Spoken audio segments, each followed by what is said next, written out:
Good evening, everybody, and welcome to the Noble Company podcast. And if this is your first time here, my name is Roanne Smith. And on this podcast, we discuss contemporary topics in business with academics, entrepreneurs, and business persons from across the world. Now, as you would see here, the title is Mixed Up Moods and Attitudes Managing Emotions at Work. And if you're somebody like me who likes oldies, then you might know this song, Mixed Up Moods and Attitudes. And even though this song really relates to relationships, I think a lot of us can identify with this feeling of mixed up moods and attitudes and having to deal with all of the emotions, ours and other person's emotions at work. And as we celebrate Mental Health Awareness Month, I thought it would be good for us to have a conversation about how we manage emotions at work. Is it important for us to manage emotions at work? If we don't, what are some of the implications? And to do that today, this evening, we have Zoey Shim and Professor Dwayne Devonish. Hi, Zoe and Dwayne. Hi. Hi, good Right. evening. Good Good evening. evening. So, Zoe and Dwayne are clearly my resident psychologists because last May they were also here with us talking about mental health. And so, for those of you who haven't met them before, I'll just give you a quick overview. Zoe is from the beautiful island of Jamaica, and she is a psychologist and counselor there. And then Dwayne, he's an organizational psychologist, a professor at the University of the West Indies. So many of you may be familiar with him because he's taught so many of us, and he's many people's favorite teacher, right, Dwayne? I don't know. I won't You don't consider it to be. Yeah. you don't know. Yeah. So this evening we are going to be talking about managing emotions at work. And I think the first question I'm going to throw out is, what are emotions? Well, emotions first and foremost are feelings. They're your mood. It's what you portray, and it typically rules or is in charge of your perception of everything. And of course, there are, so many ranges of emotions. And if you're spending most of your waking hours at work, then that's probably one of the places where you experience the most emotions. Yeah, I could definitely agree with Zoe. Emotions represent a large segment of your mental health. And I kind of look at emotions as signals to where you are in your mental space, almost like a compass. And they're generally those basic emotions that you would use as a barometer in terms of where your mental health is. For example, if you're angry, if you're happy, you're sad, which are typically what we call the basic emotional expressions. So emotions are indeed functional. Oftentimes, there's a narrative out there that says that there's something wrong for having or displaying emotions. So, for example, years ago, you would hear people, especially say to women, you're so emotional. But what does that really mean? Because all of us are emotional, because that's really who we are. And it's a natural instinct as well. It's part of the human experience, and it's unfortunate that most times the narrative in our workplaces leave your emotions at the door. That's impossible. That's for robots. And as Dwayne was saying, you have four core emotions that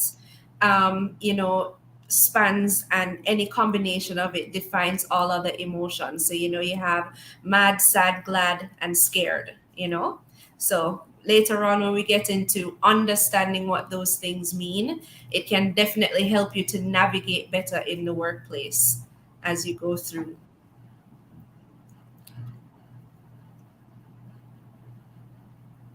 Oh, Oh, thank you. not hearing you. Yeah, my mic is Yeah. always muted. Sorry. I was saying, Zoe, that you can actually go ahead and delve into that a little bit now, because we're actually going to go next into managing emotions at work. So if you want to share a little bit more about the basic emotions. Okay, so as Dwayne had started saying that there are four basic emotions that from it any which combinations define all other emotions that exist. So you have mad, sad, glad, scared, and one of the core things is understanding what those emotions are telling you. So for example, mad is the perception of something unfair or unjust happening. So if you see someone angry at work, having an angry outburst, their perception is something very unfair is happening for them. When someone is experiencing sadness, that's a perception of a loss, whether it is a person or a thing or an experience or time, but there's a sense of loss when we think about sadness. Of course, when we think about scared, it is the expectation that something bad is going to happen. There's this, anticipation of the worst case scenario, and that's what scared is. And then, of course, you have glad, which is unfortunately not something that we see a lot nowadays, but it's definitely a thing and it does exist. But glad is this perception of having things your way. So whether it is that the day is perfect, the weather is good, you feel cute in your work outfit, that experience of glad is that the perception of having things the way you want it. So understanding those four basic ones, any other emotion that we talk about is a combination of any of those four. So if someone is confused or overwhelmed, it could be a combination of scared and sad. Or if you're frustrated, it's a combination of mad and sad. So once you understand the meaning and the definition of each of those emotions, it's definitely easier for you to dissect. So if you feel angry about going to work in the morning, what about this whole process of going to work feels unfair for you? Things like that. Mhm. All right. Thanks for that, Zoe. Now, Dwayne, so we just talked about the whole notion of leaving your emotions at the door when you go to work and how impossible that is. But we do have to learn to manage our emotions at work. So tell me, why is it necessary for us to learn to manage our emotions at work? Okay, Zoe, I think sorry, the Rohan, the whole notion of managing our emotions at work is completely different from leaving it at home. We are now going into the realm of the concept of emotional intelligence. And emotional intelligence is simply defined as an ability to identify, to use, and to manage one's emotions in healthy and positive ways. So we just said emotions have functional value, but we have to always remain in the driving seat when it comes to any emotion that we are choosing. And I'm using the term choosing to express. Um, Emotional management, however, is not as popular as one would like, and not just in the workplace, in any social space, whether it's online. You can see a lot of emotions being going out of control. On social media, it can be in the family, it can be in the schools, but the workplace definitely is one where emotional management or emotional intelligence is lacking. And I like to kind of see emotional intelligence broken down into several facets. One, the first facet is self-awareness. And you asked the question about what are the benefits of having the ability to manage one's emotions. Self-awareness is understanding how you feel, what your emotions are, and how and what they're communicating to you. And it is typically the first step to the next dimension, which is regulation. How am I going to manage or regulate these emotions? So it's like saying somebody stepped on my toe. I'm very upset. I'm angry. There's a self acknowledgement that you're angry. That is the first step. That's self awareness. Now, how you react to that individual, who stepped on your toe or on your foot is now a business, is the business of regulation. And that's a separate set of skills. And clearly you can see the benefits as one, having very good emotional management capacities or abilities allows you to mitigate conflict in the workplace. Two, it allows you to maintain harmonious relationships with your managers, your coworkers, and other peers at work. Three, it allows you to navigate your mental health and improve it in the process. All right. So those are three core benefits I would lodge there for you, Ron. And I just want to chime in here too, in full agreement with what Dwayne is saying. But in addition to that, there was some kind of history behind leaving your emotions at the door when it comes to the workplace. Because when emotions are high, your level of rationale may compromise, and you may do things and say things that you regret. There's always the advice of never make a decision when you're in a terrible mood, never make a decision when you're in an extremely happy mood either. And so part of self-regulation is allowing you to strike that balance between using rationale as well as understanding your feelings and acknowledging them, and helping it to guide you, not necessarily to be the leader of your decisions. All right, thank you so much. And I just want to remind our audience that they can field us questions. Our guests would be more than happy to answer. So we talk about emotional intelligence, but then there's also IQ. I think it's called the intelligence quotient, and most of us are quotient. Quotient. Yeah, most of us are familiar with IQ because it's used as a measure of our intelligence. People use it to measure their expectations of our competence, the workplace. What would you say is most important, or more important rather, IQ or EQ, which is emotional intelligence? Well, I think that it's one of those cases where it's none is more important than the other. They both have their sense of validity, because academic intelligence is required for the completion of the job in and of itself. However, in order to navigate the interpersonal relationships that goes into the workplace, emotional intelligence is just as important. You could be a brilliant person, academic wise, but being able to explain it, to emote it, to share your ideas with others. If emotional intelligence is lacking, then there's going to definitely be a breakdown there. So they both have their equal standing, I would say. Yeah. Mhm. Yeah. And I would chime in to also say that if you even look at the conversation under a different lens, so IQ, intelligence quotient, measures your cognitive abilities, your intellectual potential. If you kind of juxtapose that with qualifications, so with the employers, for example, I've done a survey, St. Vincent and the Grenadines, a few years ago, and employers are saying that we like the technical qualifications. We like people who carry the intellectual potential, but we would like to see a bit more of the soft skills. So if you want to see how the dichotomy works, what they're calling for would be softer skills, transferable skills, and emotional intelligence, in fact, is a component under the soft skills categories. And I can tell you from the survey, more than 70% of employers in St. Vincent, based on that survey they did, are saying that we want more than the technical qualifications or the intellectual capital. We also want that emotional and social capital to be found in our employees or in our job candidates when they apply for jobs. So I think they're equally they're important, as Zoe highlighted.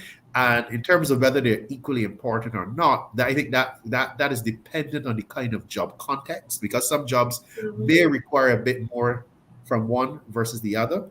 Mhm. I think having that in the mix in an individual is a tremendous asset. And I think from a social standpoint as well, I think historically there has been a lot of emphasis and time placed on intelligence quotients and, cognitive abilities. And I'm happy to see that there's a shift in the celebration of having emotional intelligence as well, because again, it's one of those things that has been the unsung hero. It's the thing that makes you enjoy being with your coworkers. It's the thing that builds a team and creates loyalty in a workplace, and helps to maintain motivation. But it's that thing that was never mentioned before, and now I'm happy that there's that recognition amongst employers themselves that this is something that's very important to have as well. Yeah. I should also mention something that I didn't put up in the definition that should be explicit, is that emotion intelligence is not just being aware of one's emotions, but even the emotions of others. So what that suggests then there is the empathy is Yeah. a critical, inseparable dimension, subdimension of emotion intelligence. Knowing or understanding how others in the workplace or in other social settings, how they feel, and taking that understanding of their feelings into account of your attitudes and behaviors and how you respond to them. Yeah, and I want to emphasize here, folks, for the listeners, that empathy is not sympathy. Correct. Sympathy is feeling sorry for the person, or, taking a lot of pity, while empathy is trying to understand their perspective, understand where that other person is coming from. And it makes a huge difference in navigating social situations for sure. And it's definitely one of the features of emotional intelligence, as paired well with self-awareness and self-regulation. Yeah. Cool. We actually have some comments and questions. Mhm. So let's go ahead with the first question. So, Jerry, thanks for being here. Jerry asked, is emotional management or self regulation a learnt skill or personal discipline? So, Zoe or Dwayne, either of you can answer. Well, I mean, it's a bit of both, I would like to say. On a cultural level, it could be something that would have been passed on indirectly. However, it's also something that if you recognize that this is something you want to develop, there are things that you can do to work on developing self-regulation. A lot of people like to kind of give up or surrender to say that, oh, I'm just not an emotional intelligent person, or oh, I can't be bothered. But there are really things that you can do to develop that skill set, to develop self-awareness, to develop self-regulation. And so it is something that, if it's something you have to work on, it does take conscious effort and practice and time and patience as well. It's a lot easier said than done, because again, emotions are instinctual. They happen just as normally as feeling hungry or sleepy. And so, it's a matter of trying to find that balance. So yeah, it's definitely something that can be learned, and it's definitely something that can easily become a personal discipline. But it's not something that you can just say, oh, you're born with it, or I'm naturally like this. It's definitely something that everyone is capable of having. Yeah, and I echo that. I've actually published a few papers in 2010 and 2012 on something known as ability-based emotional intelligence in Barbadian workplaces, or in Barbadian employees, sorry, in workplaces. And it actually revealed that, ability-based suggests that emotional intelligence, like what Zoe said, is something that can be easily taught, it can be easily learned. But when I use the word easily, the adverb easily, I'm suggesting that it comes with conditions. Patience is needed. It takes a long time to learn, like most complex skills, and it requires a kind of a shift of how you behave conventionally, or how you were socialized growing up. I don't think we've done enough as parents or as teachers in the school system or the family to instill those skills. I mean, we focus so much on the academics. For sure. But emotional intelligence is one of those things, as Zoe said, unsung hero, and it's something that we really need to get back Yeah. to in terms of really enforcing. And I think even before we think about self regulation, just even the concept of self awareness is something that I find a lot of my patients have to actively work on. If you stop the typical person in the street, yes, it's common in our culture of our salutations to say, "Hi, how are you doing?" The knee jerk reaction is, "I'm fine, I'm okay." But if you ask someone to genuinely answer that question, many are not necessarily aware of what they're feeling outside of being tired or hungry or sleepy. When it comes on to how are you feeling emotionally, self-awareness is something that I find unfortunately is not readily available in our culture per se, you know? And Yeah, so self-awareness is definitely the first step before getting to self-regulation. there we go. If you're able to say, this is how I'm feeling, and even deeper, being aware of your triggers. What are the things that make you angry in a workplace? Is it punctuality? Is it dishonesty? Is it, freeloading, or, other persons taking credit for your work when it's not? Being aware of your personal biases, your personal triggers that set off those stronger emotions is a huge step in getting to self regulation. Because if you're conscious of it, you're aware that this is an issue for you, you know that you can thought stop or make that cognitive, thought process and that self talk to say, okay, this is your issue. So, you need to take that extra breath, take that walk, don't answer that email just yet, things like that. So self awareness and being aware of what triggers your emotions and why they are how they are is a huge first step in self regulation. Yeah. I just want to make another intervention. The fact that adjacent to even self awareness is still something cultural that is quite problematic in our context, our local context, probably regional context. The fact that we as or certain categories of people are not 100% inclined to share their emotions. So you may be self aware, but because of certain variables like lack of trust, someone comes to you, Ron, and said, "How are you feeling tonight?" And you say, "I'm fine."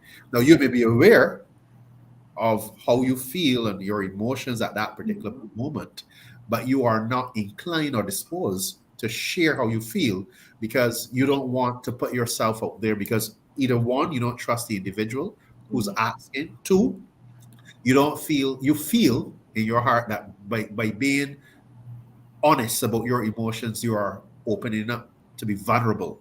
And a Yeah. lot of people don't want to be vulnerable. They don't want to be seen as quote unquote weak because society has created that picture. And For we've seen it sure. in men, where men are quite disinclined to share their emotions when they're going through something.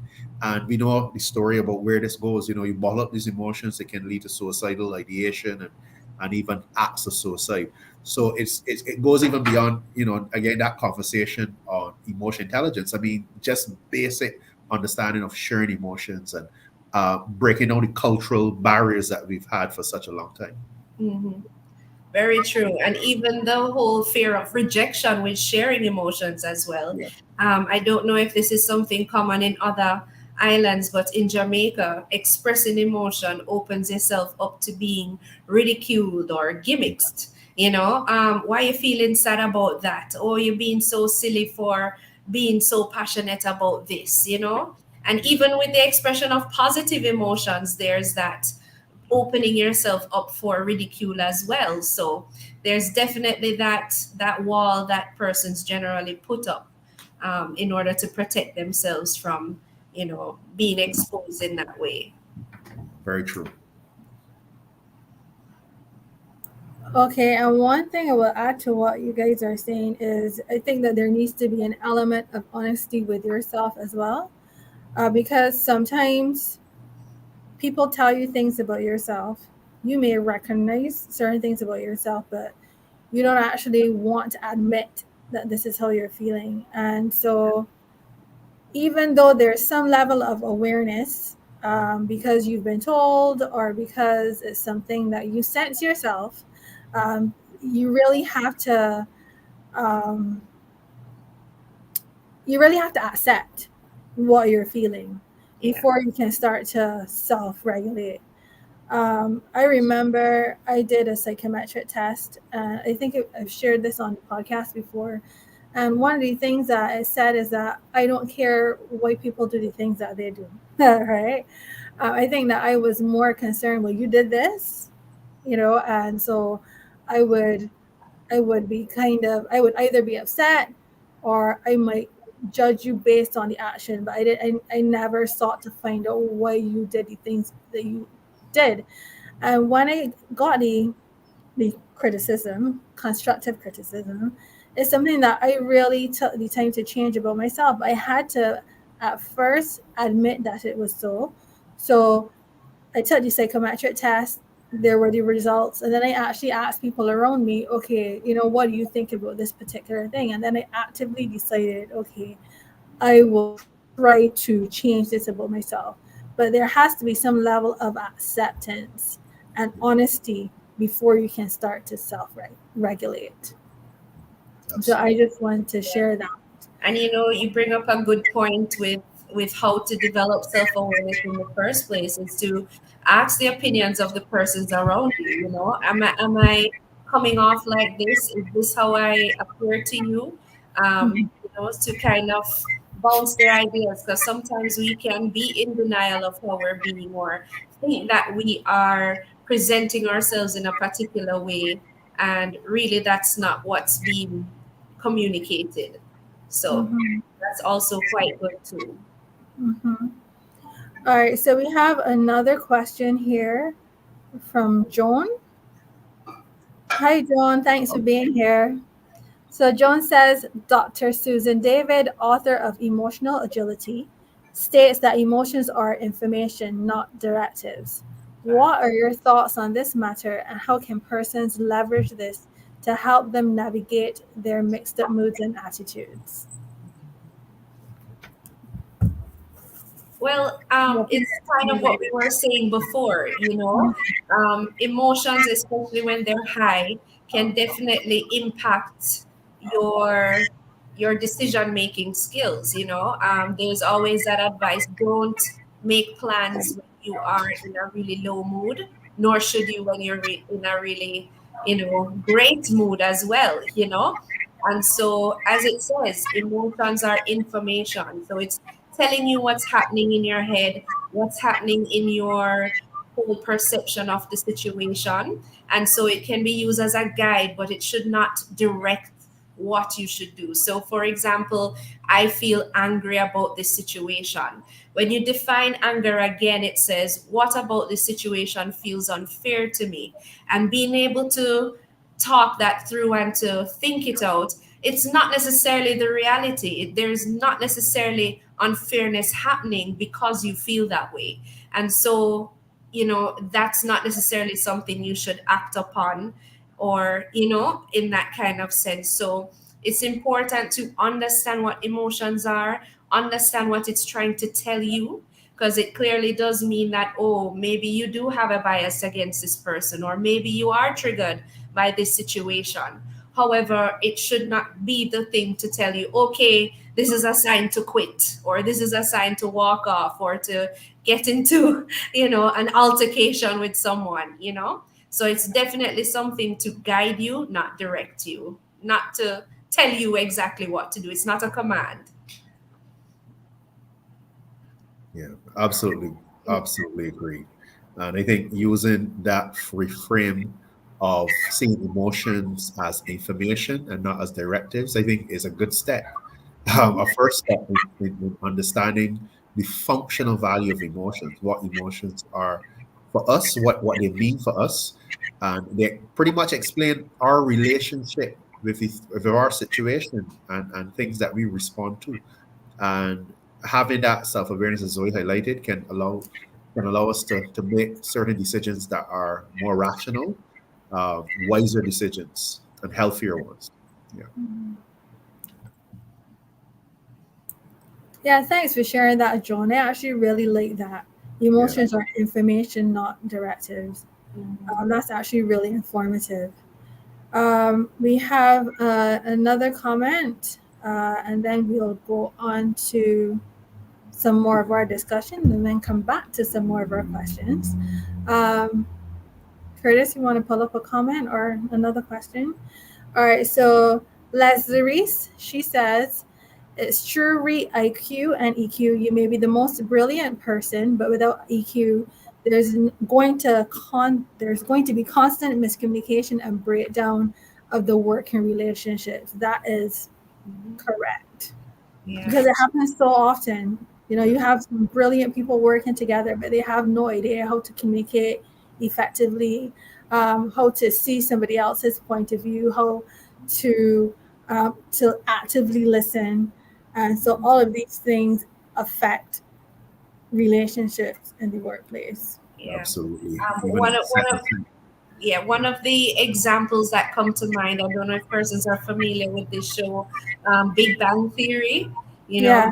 where Sheldon I love is it. incredibly intelligent when it comes on to academics, but in terms of relating to other persons, the social skills, being able to be empathetic is a difficult thing for him, which makes it that much harder for him to work in teams and things like that. So that's a poor example of what it can look like when you have the skills in terms of getting the job done, but you don't have the social skills to get the job done. Mhm. All right. Okay.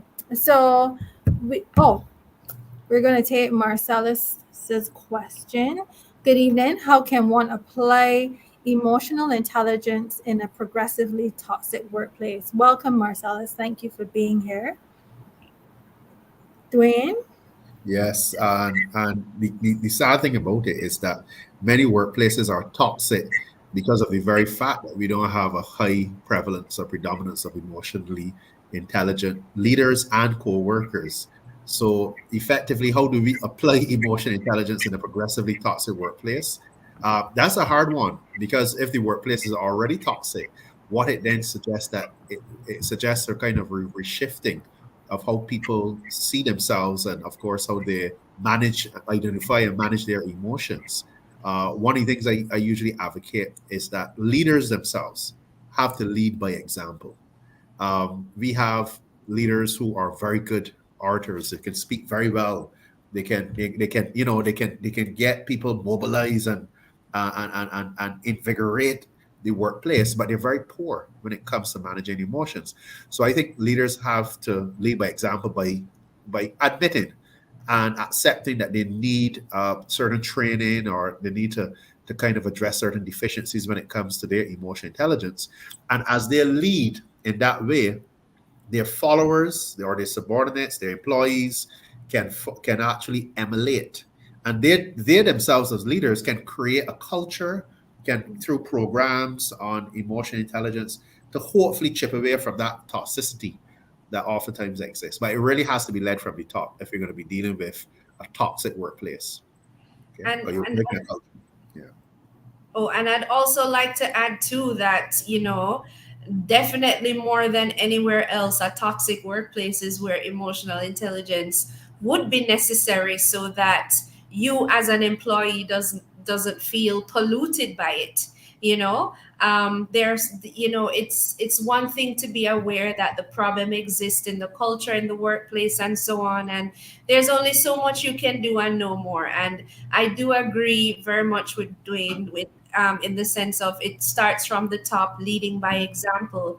But as an individual employee within that toxic workplace, it's important for you to be aware of how that affects you as well, because there needs to come a point where you decide if this is something that is healthy for you, or how are you managing that stress, how are you releasing that toxicity, are you taking it out in other relationships, is it affecting your career or your motivation levels? So it's definitely important to apply, emotional intelligence with yourself in that workplace, because, being self-aware of how these things affect you, giving space for those feelings as well, and to regulate, because at the end of the day, you don't want to walk away being polluted just the same.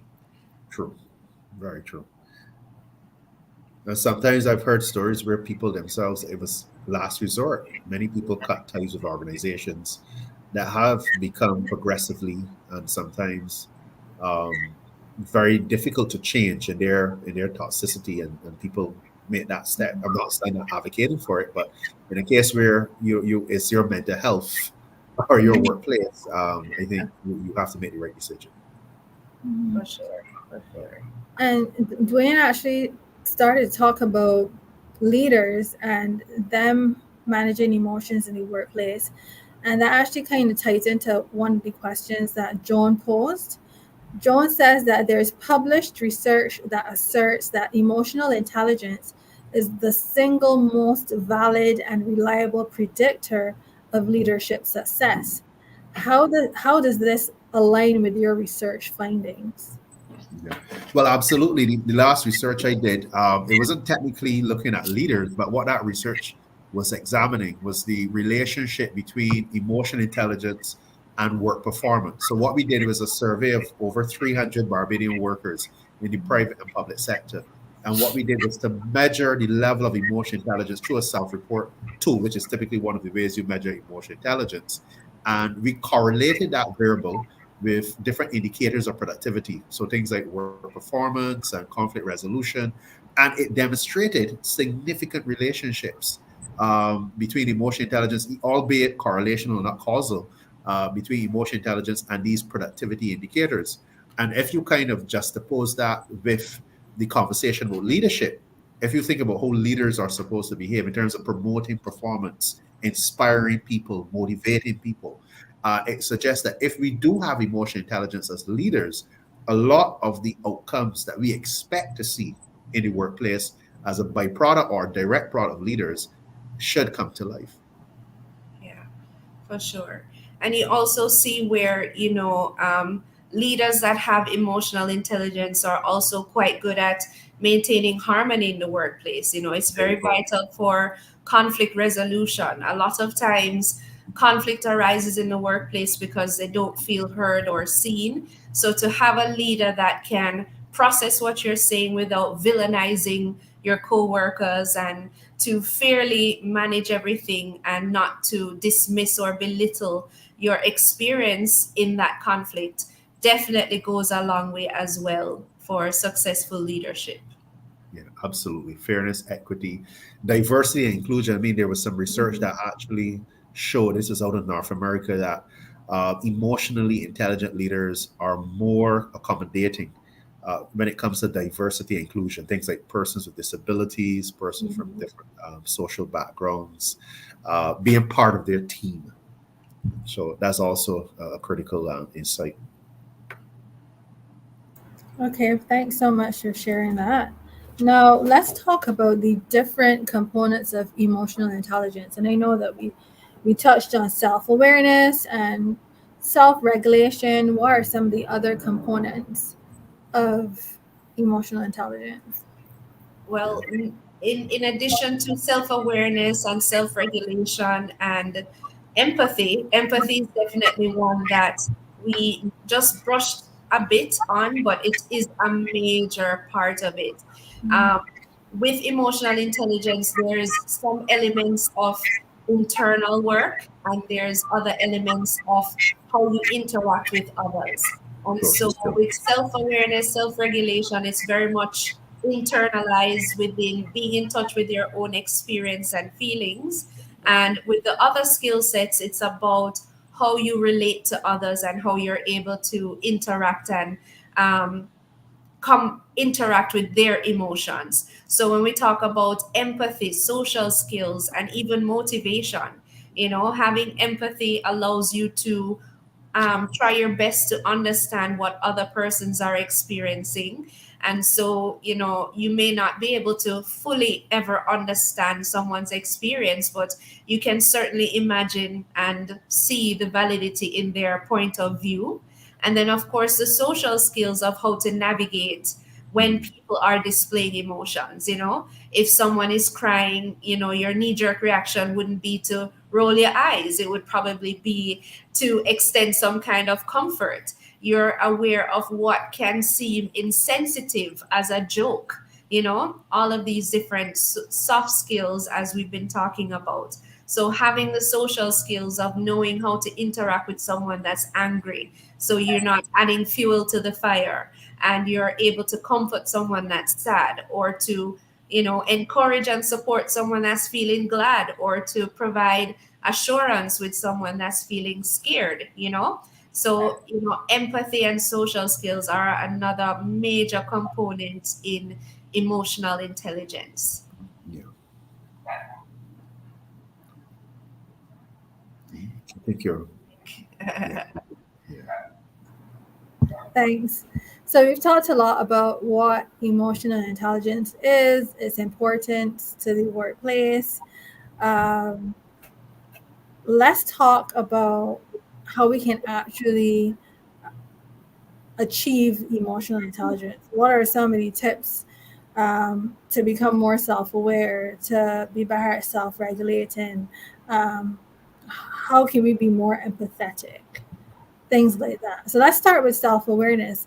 Now, we did talk about earlier the whole concept of asking persons around you, to evaluate you. How do you think I respond in these situations? How would you describe my behavior generally? What are some other tools that we can use to become more self-aware?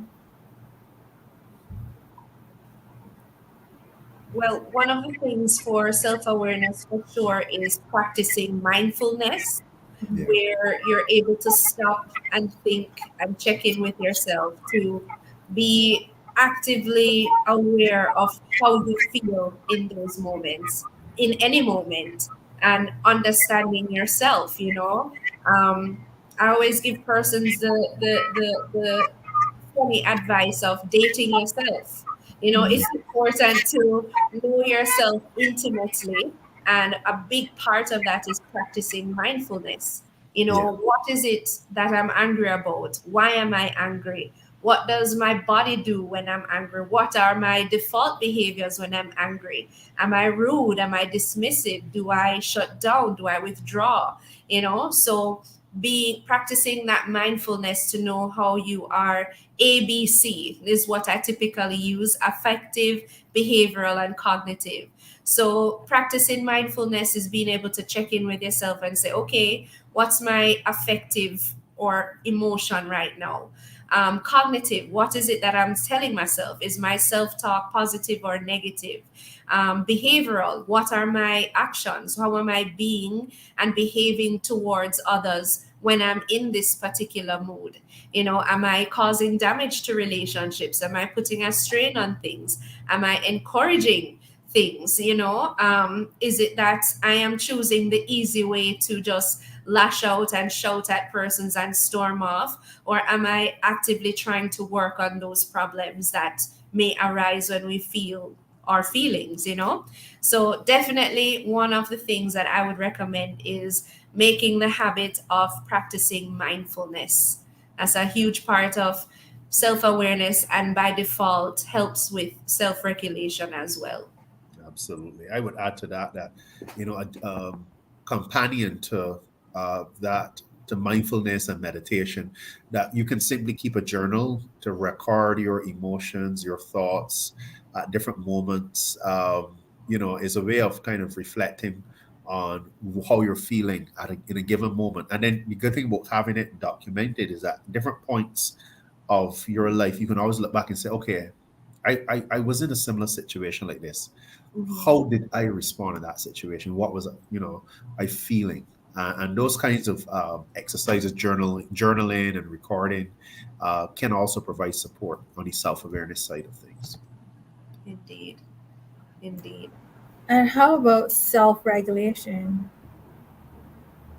Self-regulation again starts with self-awareness, knowing the intensity of your feelings, what it does to your body, what it does to your self-talk, and then from there making conscious decisions to not act on it, but to draw on the rationale and be able to decipher is this emotion based on reality, or is there facts involved, or am I telling myself stories in Yeah. order to justify my feelings, for example. And of course there's always breathing activities that can be done for regulation, especially where sadness and anger is involved, and even fear, you Yeah. know being able to regulate your body itself, because again, knowing what your body does when it's experiencing big emotions, one of the major things to help you get regulated is to regulate your physiological system. So if the Yeah. heart is racing and the breathing is irregular, getting that back to some kind of calm equilibrium is definitely a first step with regulation, and giving yourself time. Oftentimes I find that one of the major challenges we have when we experience big emotions is we'll ask questions which we think we know the answer to. And when there's a conversation and back and forth happening, the moment someone finishes a sentence, not even 2 seconds pass and you are with a retort. You need to give yourself time to process and react in a sensible way versus preparing your answers without actually listening to what's happening. You Absolutely. know? Yeah. Absolutely. And that key term there, listening. I think listening, being conscious in terms of your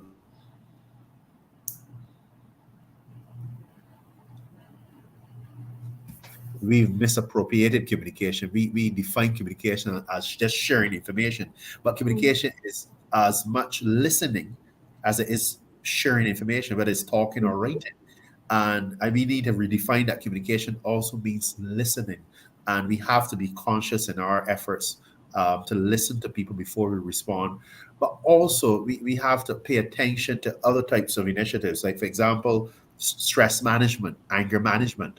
Understand, and this is through self awareness, that we have, let's say, certain triggers. I think we have to avail ourselves to different programs, different training workshops. You say that we will spend a lot of money on a degree, spend some money on stress management, anger management. Because there are a lot of people out there who are not just necessarily the young people, because we like to say the young people in certain communities are angry, but there are a lot of there are a lot of people who are in certain positions in society who cannot manage anger. And you have, and Ron, you highlighted it earlier about, you have to accept it. If you are drinking excessively and you know that you are an alcoholic, the first step is admission, is the acceptance. And it's the same with emotional issues. We have to accept and recognize that we need to get in the program to help us. Because let's be honest, a lot of these things that we're talking about are self-help initiatives.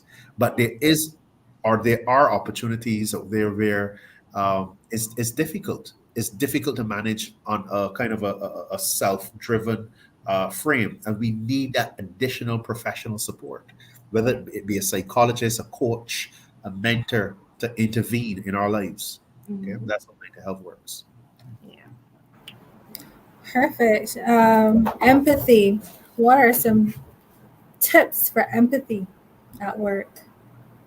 I think definitely a lot of our advice overlaps, because active listening or empathetic listening as well is also very, very important.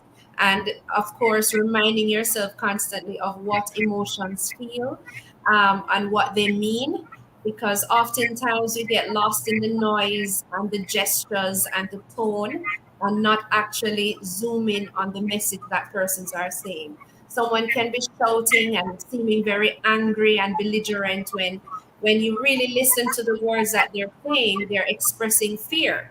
They're anticipating that something terrible is going to happen to them. Or when someone expresses, a deep sadness, what is it that they feel like they're losing? So being able to zoom in and actively listen to the message and not be distracted by the noise of the communicator, so to speak. It makes a huge difference because, oftentimes, again, we communicate to give an answer rather than to hear what is being said. And so Yeah. to, put down the defensive aspect of ourselves to just openly listen to what is being said. It's hard not to take things personally, but a lot of times when persons are experiencing emotions, it has nothing to do with you. It's their experience. Exactly. So it's important to just hear what their experience is and not put yourself in their story, you Yeah. know? Yeah.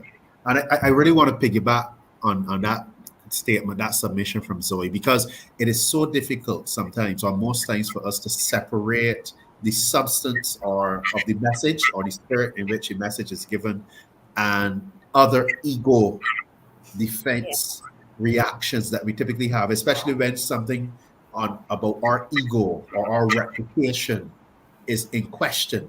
That, as you correctly said, Zoe, we are quick to respond and not separating the two things. That this is being said because, and this is where emotional intelligence becomes operational. You go deeper beyond. So let's say, for example, you come home and your wife is so irate and she's aggressive and she's calling you names, but because the names that she's calling you, they are hurtful, and rightfully so, you feel hurt. But if we take and go beyond that and recognize, okay, what is exactly being said? What is at the character or the substance of the conversation? There's something there that we need to tap into. And I think it really calls for training. Training is absolutely critical. And I'm not talking about training just in the workplace. I believe the same way that in our curriculum, and I've been working very closely with the Ministry of Education. As you know, education reform is a big thing, and that's kind of a ticklish conversation now. But in Mm, terms of the curriculum, there have been calls for incorporating those types of soft skills within the curriculum Mhm. across from pre-primary up to tertiary, and not just having a technical curriculum, but a curriculum that is diverse, that take into account those critical components. Really, oh, yes, for sure. And, one of the things too about learning the skills of empathy too is, just to reiterate everything we've been saying, is being aware of the distractors. yes, The distractors of being attacked, personal attack, or giving irrelevant examples, or to lash out on things that have nothing to do with what is being discussed. Sticking to the issue at hand. Those things can really make a huge difference because a lot of the time conflict develops and things become worse because we go off on that tangent. We go off busy defending ourselves rather than addressing the main issue. And as Dwayne rightfully said, it's definitely something that I hope we can incorporate into our education system a lot more. When you look at the curriculums in Asiatic countries, it's part of their preschool education to be able to identify emotions in others and to know what it feels like, what different facial expressions mean, so that persons understand from very early how to navigate when people are experiencing their range of emotions in a healthy way. So, yeah, we hope absolutely, that that's something that will will be more of a thing here. yeah, yeah, yeah. So we're coming up to the end of the hour, and so I just want to touch on some of the questions and comments. Let's see, where are we? So Giovanna says people definitely have egos, which we were just talking about. How can I communicate with a colleague, senior, authority figure, my emotions without hurting their ego, which may lead them to get defensive? That's an excellent question. Yeah, very much so. It's the answer is somewhat in your question in and of itself. It's important for you to express your emotions. You don't necessarily have to contextualize it to include the person you're speaking with. You can say, my experience is this is my feeling because. this feels unfair because, and really stick to what your experience is. There's no need to add on examples that may involve the person that you're trying to communicate with, so that there is less of a defense mechanism being triggered. So that's one way of doing it. Yeah, it kind of reminds me of the whole concept of using I language rather than you language. So instead of saying you make me feel like this or you did this, say, I feel XYZ emotion. So that way you're not blaming anybody, you're accepting what your emotions are. And I tell my students this all the time, because the truth is that I can communicate something to an entire class and two people get offended by what I say, but everybody's hearing exactly what I said the same time in the same way. So the question becomes, why have you responded the way that you've responded? Was I offensive or were you offended?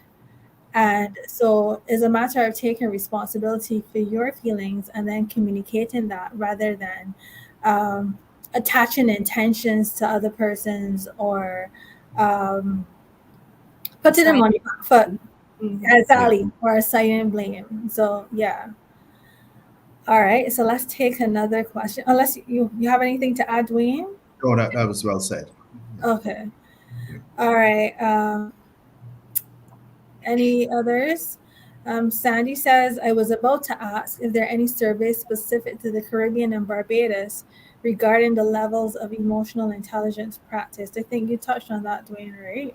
Yes, and not to be kind of a monopolist on this, but I have done two studies, as I said, in 2010, which was more on emotional intelligence in the workplace and how that related or correlated with different indicators of productivity or performance. The more recent one, I believe in 2013 or so, perhaps 2014, I can share those studies with the individual or any collective here. Was focusing on physical and mental health, how emotional intelligence can moderate the effects of stress in the workplace on your physical and mental health. So emotional intelligence operating in the middle, trying to modulate, trying to regulate that relationship. So effectively the study was showing in a Barbadian workplace where stress is high, even things like workplace bullying, which I also measured, those effects can be mitigated on your mental health through the operation of emotional intelligence. Okay, so they are. Yeah. All right, so Dwayne, what you can do is either type that in the chat, Oh, or you can just make the comment on LinkedIn, or you can send the information to me and I can put it out in the different channels so that persons can have access to that study. All right, okay. do we have any other questions or comments? Joan, a question that I use in my coaching practice as a measure of how self-aware and mindful a client is simply to ask them where in their body they store stress. Some folks are completely lost, while others can pinpoint it exactly. Okay, perfect. That's actually a really good tip. Yeah, excellent. Yeah. Mhm. For sure. Any other questions? So we have Jerry. At the domestic level, much has been and continues to be reinforced with respect to how emotions should be managed. Much of it is not quite positive. Any thoughts on how emotional management can be reinforced within the home, particularly with children from very early ages? Absolutely. I am a big proponent when it comes to learning these types of skills at home. So even before entering the labor market on the school system, that I think parents have a kind of a responsibility. And this is not to say that parents themselves could be in a position to teach or train, but being a parent or guardian, there's the understanding that your child and even you as a parent may need that support. And the same way that we find lessons teachers to teach all kinds of subjects for math and English, you can easily find coaches, you can easily find courses for your child in terms of understanding how to manage their emotions. But even before that, there's simple things, and I know Zoe can chime in here when it comes to teaching your child, because we spoke about a number of things that are quite easy. Allowing, for example, and I'm going to be gender specific, allowing boys to recognize that it's it's okay to cry, to feel sad. These have functional Yes. value. They or young ladies or young girls, it's okay to kind of to share something that they feel otherwise one particular sex or gender may feel quite uncomfortable with. They should be able to share that. We have this hush hush society where you can't say this, you can't say that. I think we have to be a bit more open with our children, and allowing our children to be a bit more open so they can share their emotions. There are many young children, I will tell you now, in primary school, secondary schools, that are very scared to share things emotionally with their parents because it is not a matter of course, or it's not cultural at the domestic level, the domestic household level, for that to be done. Even they're not accustomed seeing their father sharing those emotions or their mother, so that there's no leading by example in play. So we have to really begin from home. The home drums beat first, and I think we have a responsibility. I will quickly say here that I remember a time we have Ninja Man, which is a well-known character here in Barbados. And I remember at social media, there were a number of people, submitting comments and laughing. Ninja Man was doing something, of course, that was out of sorts, and I had to come out in the group and say, but if this person were your aunt or your mother or your father, will was that reaction of humor, would that be the same? And people start thinking, because and that's what empathy, the first step of empathy, recognizing that yes, this is Ninja Man, and I can disconnect myself from Ninja Man. But if I remove the face and I place the face of my mother, my child, my niece or my nephew, my brother or sister, how would I feel if they're behaving that way, knowing that they have a problem, a mental health problem? So those are things that we can do with our children so that we can teach them very simple ways about how we really treat the people in our society. And yes, I just want to echo Dwayne's sentiment of normalizing, the expression of emotions. Yeah, I don't know where this came from or why this became a thing, but parents are of the impression that they should hide certain emotions from their children. Now, I'm not saying that they should expose their children to adult issues, but it's okay for you to normalize having your children witness you experience different emotions, to know what it's like when mommy is sad or when she's angry or frustrated about things, to show a range of emotions. It shouldn't be that there's just this constant display of happy mommy and content calm daddy, cool daddy. It's important to lead by example in that way and to normalize the expression of emotions. It's also important to reassure and to even encourage children, especially our boys, and to be mindful of how we react to when they express emotions. There's often a lot of dismissal when children are saying they're stressed. They're like, oh, you're a little child. What do you mean you feel stressed? And there's yeah, this dismissal that happens. And even to tell a little boy to brush off something when he's really in pain, he wants to cry, you're telling him to suck it up and move on. I think those type of things, being mindful of how we react to our children's emotions, allowing them to practice identifying emotions. I can yeah, see where having 2 years of wearing masks really set us back with identifying emotions in others, because it covered up the facial expressions. And so I think we have a bit of catching up to do where that is concerned for our children. But definitely normalizing the expression of emotion, normalizing healthy ways to deal with our emotion.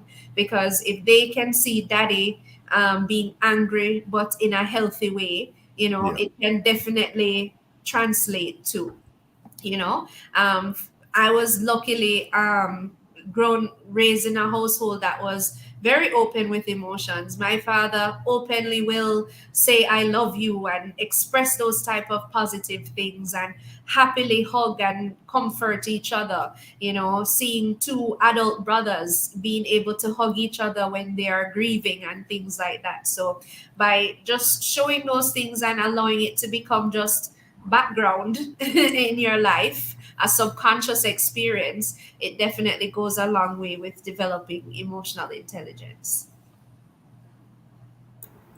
Absolutely agree. Okay, and so I'll just take one last comment. We have a comment here from Joan. Great discussion, folks. Definitely lots of food for thought, as well as practical tools and tips that can be applied immediately. Thank you. And thank you, Joan, for joining us. Thank you so much for your contribution. And to everybody else who would have posed questions or given comments, thanks to Zoey and Dwayne for being available and for sharing your knowledge and expertise with us. In a couple of months, actually, I will be hosting a webinar featuring Zoey, and she will be talking about emotional intelligence in the workplace. So you can look up that. We'll be talking about that pretty soon because we only really got to scratch the surface here. And so I think there's a lot more that needs to go into this topic, and um, there's a lot more that can be learned, and a lot more that can really create the kind of environments that we need at the workplace and beyond the workplace. I mean, some of these things transcend the workplace, and because it starts as things that we have to deal with individuals, it really affects the way that we operate at home, at work, at play, which really has positive spin-offs for society, really. Jerry says, excellent discussion, very empowering, guidance points. Thanks all and continued best. Thanks again for being with us as always. I look forward to speaking with you again next month. Next month is June. Actually, we may be off next month. I can't remember. But I'll keep you posted. So we'll talk very soon. Thanks for being here and have a wonderful night. Thank Bye. you. Thanks, Rowan. See you, Zoe. Bye. Thanks. Thanks for Bye. having me. Yes. Take care.